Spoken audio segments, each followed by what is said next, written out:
ሰላም ጤና ይስጥልን ውድ የዜና ላፍታ ተከታታዮቻችን ከሁሉ አስቀድመን አክብሮታዊ ሰላምታችን ይድረሳችሁ ብለናል። ለሰዓቱ የመራረጥናቸውን ዜናዎች ይዘን ተገኝተናል። አንኳር ጉዳዮችን በማስተዋወቅ እንጀምራለን።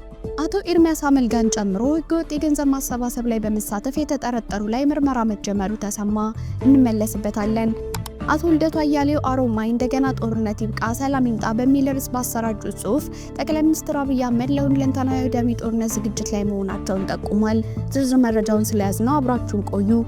በሌላ ዜና አምነስቲ ኢንተርናሽናል ለጠቅላይ ሚኒስትር አብይ አህመድ የሚደርስ ደብዳቤ የመጻፍ ዘመቻ መጀመሩን አስታወቀ። በኢትዮጵያ ውስጥ በኮሪደር ልማት ሰበብ በርካቶች በግዳጅ ከመኖሪያ ቤታቸው መፈናቀላቸው እንዳሳሰበው የጠቀሰው አምነስቲ ለጠቅላይ ሚኒስትር አብይ አህመድ የሚደርስ ደብዳቤ የመጻፍ ዘመቻ መጀመሩን አስታውቋል። ይህ የዝርዝር ዜናችን አንዱ አካል ነው። ከውጭ ዜና ህንድ በፓኪስታንና ፓኪስታን በምታስተዳድረው የካሽሚር ግዛት የሚሳኤል ጥቃት ማድረሷን ተከትሎ ላደረሰችው ጉዳት የበቀል እርምጃ እንወስዳለን ሲሉ የፓኪስታኑ ጠቅላይ ሚኒስትር ተናገሩ። መረጃውን ይዘነዋል። እስራኤል በየመን ዋና አየር ማረፊያ ላይ ጥቃት ሰነዘረች። በዚህ መረጃ ላይ የአሜሪካ ጠቅላይ ፍርድ ቤት ጾታቸውን የቀዩ ሰዎች በወታደራዊ አገልግሎት እንዳይሳተፉ ትራምፕ ያወጡትን እገዳ እንዲተገብር ፈቀደ። በእነዚህ ሁለት መረጃዎች ላይ ጠልቅ ያለ ዳሰሳ ስለምናደርግ እስከ ጥንቅራችን ፍጻሜ አብራችሁን ቆዩ በማለት ቻናላችን ላይክ፣ ሼር እና ሰብስክራይብ በማድረግ እንድትከታተሉን አክብሮታዊ ግብዣችን ነው። አሁን በቀጥታ ወደ ዝርዝሩ እንውሰዳችሁ። አቶ ኤርሚያስ አመልጋን ጨምሮ ህገወጥ የገንዘብ ማሰባሰብ ላይ በመሳተፍ የተጠረጠሩ ላይ ምርመራ መጀመሩ ተሰማ። የኢትዮጵያ የካፒታል ገበያ ባለስልጣን አቶ ኤርሚያስ አመልጋና ጀነሲስ ኢንቨስትመንት ሰርቪስ የተባለ ኩባንያ ህገወጥ በሆነ መንገድ ሰነድ መዋለ ንዋዮችን ለህዝብ በመሸጥ ገንዘብ ሲያሰባስቡ በነበሩ ግለሰቦችና ድርጅቶች ላይ የቀረቡ ቅሬታዎችን ተቀብሎ ምርመራ መጀመሩ ተሰምቷል። ባለስልጣኑ ያወጣውን መግለጫ ጠቅሶ ካፒታል እንደዘገበው በአሁኑ ወቅት የተለያዩ ግለሰቦችና ድርጅቶች ህገወጥ የሰነድ ሽያጭን በመጠቀም ከህዝብ ገንዘብ በማሰባሰብ ተግባር ላይ ምርመራ እየተካሄደ መሆኑን ባለስልጣኑ ገልጿል። በተለይም በአቶ ኤርሚያስ አመልጋና በጀነሲስ ኢንቨስትመንት ሰርቪስ ኩባንያ ላይ እየተካሄደ ያለ ምርመራዎች በህገ መንግስት የተረጋገጠ የመሰማትና የመከላከል ሙሉ መብታቸው በተጠበቀ ሁኔታ እንደሚከናወኑ ባለስልጣኑ አረጋግጧል። በተጨማሪም ባለስልጣኑ ህብረተሰቡ ከካፒታል ገበያ ጋር በተያያዙ እንቅስቃሴዎች ላይ ሲሳተፍ ከፍተኛ ጥንቃቄ እንዲያደርግ አሳስቧል። በተለይም በንግድ ድርጅቶች ምስረታ ላይ ሲሳተፉ የንግድ ምዝገባና ምስረታ ሰነዶችን ከሚመለከተው አካል እንዲያረጋግጡ እንዲሁም ገንዘብ ከመክፈላቸው በፊት በባለስልጣኑ ፈቃድ ከተሰጣቸው ኢንቨስትመንት አማካሪዎች ብቻ ምክር እንዲፈልጉ ጠቁሟል። ባለስልጣኑ ፈቃድ ሳይኖራቸው የካፒታል ገበያ አገልግሎት የሚሰጡ ወይም ለማቅረብ የሚሞክሩ አካላት ካሉ ለባለስልጣኑ ጥቆማ እንዲሰጥ ጥሪ ያቀረበ ሲሆን በእንደነዚህ አይነት ህገወጥ ድርጊቶች ላይ ተገቢውን እርምጃ እንደሚወስድ አረጋግጧል። ጠቅላይ ሚኒስትር አብይ አህመድ ለአውዳሚ ጦርነት እየተዘጋጀ ነው። አቶ ልደቱ አያሌው አሮማይ እንደገና ጦርነት ይብቃ ሰላም ይምጣ በሚል ርዕስ ባሰራጩት ጽሁፍ ጠቅላይ ሚኒስትር አብይ አህመድ ለሁለንተናዊ አውዳሚ ጦርነት ዝግጅት ላይ መሆናቸውን ጠቁሟል።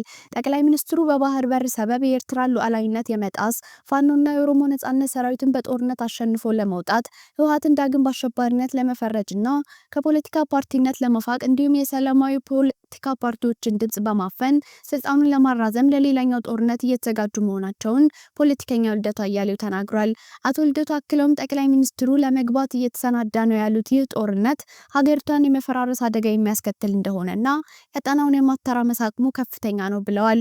ይህ አካሄድ አደገኛ እንደሆነ ያስታወሱት አቶ ልደቱ አያሌው ጠቅላይ ሚኒስትሩ እየተዘጋጀ ነው ያሉት ጦርነት ለማስቀረት አገዛዙን ጨምሮ የኢትዮጵያና የኤርትራ ህዝብ እንዲሁም የዓለም አቀፉ ማህበረሰብ ሁሉን አቀፍ ርብርብ ማድረግ እንዳለባቸው አሳስበዋል።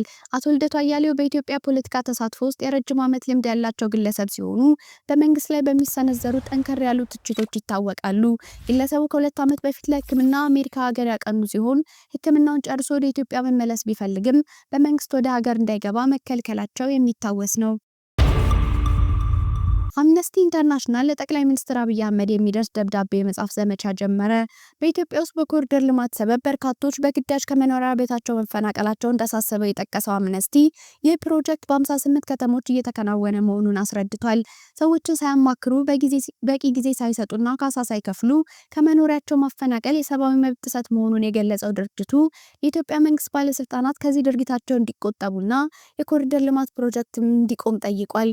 ጉዳዩ በገለልተኛ አካል እንዲመረመር የጠየቀው ድርጅቱ ይህን የተመለከተ ለጠቅላይ ሚኒስትር አብይ አህመድ የሚደርስ ደብዳቤ የመጻፍ ዘመቻ እንዲጀመር ሀሳብ አቅርቧል። ደብዳቤው ምን መምሰል እንዳለበት የሚገልጽ ናሙና ደብዳቤ ያስቀመጠው አምነስቲ ኢንተርናሽናል ደብዳቤው በአማርኛና በእንግሊዝኛ ቢሆን ተመራጭ እንደሚሆን አስረድቷል። ወደ ውጭ ዜና ስናልፍ ህንድ ለእያንዳንዱ የደም ጠብታ ዋጋ ትከፍላለች። የፓኪስታን ጠቅላይ ሚኒስትር ህንድ በፓኪስታንና ፓኪስታን በምታስተዳድረው የካሽሚር ግዛት የሚሳኤል ጥቃት ማስደረሷን ተከትሎ ያደረሰችው ጉዳት የበቀል እርምጃ እንወስዳለን ሲሉ የፓኪስታኑ ጠቅላይ ሚኒስትር ተናገሩ። ጠቅላይ ሚኒስትር ሼህባዝ ሸሪፍ ለእያንዳንዱ የደም ጠብታ ህንድ ዋጋ እንደምትከፍል ለፓኪስታናውያን ባስተላለፉት መልእክት ተናግረዋል። ህንድ በፓኪስታን በፈጸመችው የአንድ ምሽት የሚሳኤል ጥቃት 15 ሰዎች ሞተዋል ስትል ፓኪስታን 31 ሰዎች ለህልፈት ተዳርገዋል፣ በርካቶችም ቆስለውብኛል ባይናት። ሁለቱም ሚሳኤል የታጠቁ ሀገራት የገቡበት እሰጥ አገባ ከዚህ ወደ ከፋ ጦርነት እንዳይገቡ ተሰጥቷል። ህንድ የፈጸምኩት የሚሳኤል ጥቃት አሸባሪዎችንና የአሸባሪዎች ካምፕ ላይ በመሆኑ ጦርነት የሚያጭር ሳይሆን አግባብነት ያለው ነው ብላለች። ፓኪስታን በበኩሏ በርካታ ጊዜያት ግፍ ሲፈጸም ስለመታገሳቸው፣ ይህ ግን በሀገር ሉዓላዊነትና በዜጎች ላይ የተቃጣ በመሆኑ ምላሽ እንደምትሰጥ አስታውቃለች።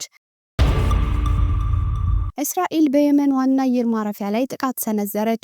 የእስራኤል መከላከያ ኃይል የየመን ዋና አውሮፕላን ማረፊያ በሆነው ሰነአ አየር ማረፊያ ላይ የአየር ጥቃት የፈጸመ ሲሆን በጥቃቱ የ3 ሰዎች ህይወት አልፏል። የአየር መንገዱ ዋና ዳይሬክተር ካሊድ አልሼፍ ከፍተኛ ጉዳት ያስከተለ ነው ሲሉ ጥቃቱን ገልጸው በጥቃቱ ሳቢያ ማንኛውም የበረራ አገልግሎት መቋረጡን ተናግረዋል። በአየር መንገድ ውስጥ የሚገኘው አዳራሽ፣ የማኮብኮቢያና የማረፊያ ስፍራዎች እንዲሁም በሁቲዎች ቁጥጥር ስር ነው ተብሎ የሚገመተው የወታደራዊ አውሮፕላኖች ማረፊያ ስፍራ ኢላማ መደረጉንም ይዘው ጠቅሰዋል። የእስራኤል ጦር በበኩሉ አየር መንገዱ የሀውቲ አማጺ ቡድን የጦር መሳሪያዎችንና ኦፕሬተሮችን ለማዘዋወር የሚጠቀምበት ማዕከል ነው ሲል አስታውቋል። እንዲሁም ከቀናት በፊት የተጸደቀውን የጋዛ ሰርጥን የመቆጣጠር እቅድ ሲሳካ የመን ለፍልስጤም የምታደርገው ጥቃት ያበቃል ብሏል። በየመን የሚደገፈው የሀውቲ አማጺ ቡድን በእስራኤል አየር ማረፊያ ቤንጉሪዮን ላይ ጥቃት መሰንዘሩን ተከትሎ ሀገሪቱ ያለፉትን 2 ቀናት አጸፋ ምላሽ እየሰጠች ትገኛለች ሲል የዘገበው ሮይተርስ ነው። የአሜሪካ ጠቅላይ ፍርድ ቤት ጾታቸውን የቀየሩ ሰዎች በወታደራዊ አገልግሎት እንዳይሳተፉ ትራምፕ ያወጡት እገዳ እንዲተገበር ፈቀደ። ጠቅላይ ፍርድ ቤቱ የፕሬዝዳንት ዶናልድ ትራምፕ አስተዳደር በወታደራዊ ተሳትፎ ላይ ጾታቸውን የቀየሩ ሰዎችን ለማገድ ያሳለፈውን ውሳኔ እንዲያስፈጽም የፈቀደለት ሲሆን እገዳውን የሚቃወሙ ሰዎች ግን ተግዳሮቶች እንደቀጠሉ ይገኛሉ። ፍርድ ቤቱ ጾታቸውን የቀየሩ ሰዎች ከውትድርና አገልግሎት የሚያሰናክልና ልምድ ያካበቱ መኮንኖችን ወደ ማባረር በሚመራ ፖሊሲ ላይ በተነሳው ክርክር ውስጥ ይገኛሉ። የፍርድ ቤቱ 3 የሊበራል ዳኞች ፖሊሲ ከመሻር ይቆዩ ነበር ብለዋል። አብዛኞቹ ግን ይህን አልተቀበሉትም። በጥር ወር 2ኛ የስልጣን ዘመናቸውን ከጀመሩ በኋላ ትራምፕ ጾታቸውን የቀየሩ ሰዎችን በወታደር ውስጥ እንዳይሰማሩ በፍጥነት ወስነዋል። ከሪፐብሊካኑ ፕሬዝዳንት ድርጊቶች መካከል የትራንስጀንደር አገልግሎት አባላትን ጾታዊ ማንነት የሚገልጽ አስፈጻሚ ትዕዛዝ ፈርመዋል።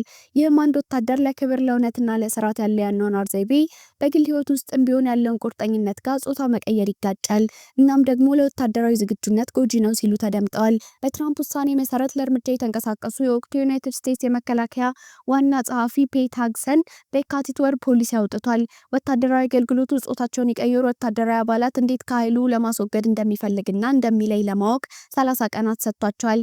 እነዚህ እንቅስቃሴዎች ግን በፍርድ ቤቱ በተመሰረቱ ክሶች የተነሳ ቆመው ነበር። ውድ የዜና ላፍታ ቤተሰቦች የሰዓቱ መረጃዎቻችን ያዳመጣችሁትን ይመስል ነበር። ስለተከታተላችሁን እያመሰገንን ቻናላችንን ሰብስክራይብ በማድረግ ቤተሰብ እንድትሆኑ እየጋበዝን በዚሁ ተሰናበትን። ጤና ይስጥልን።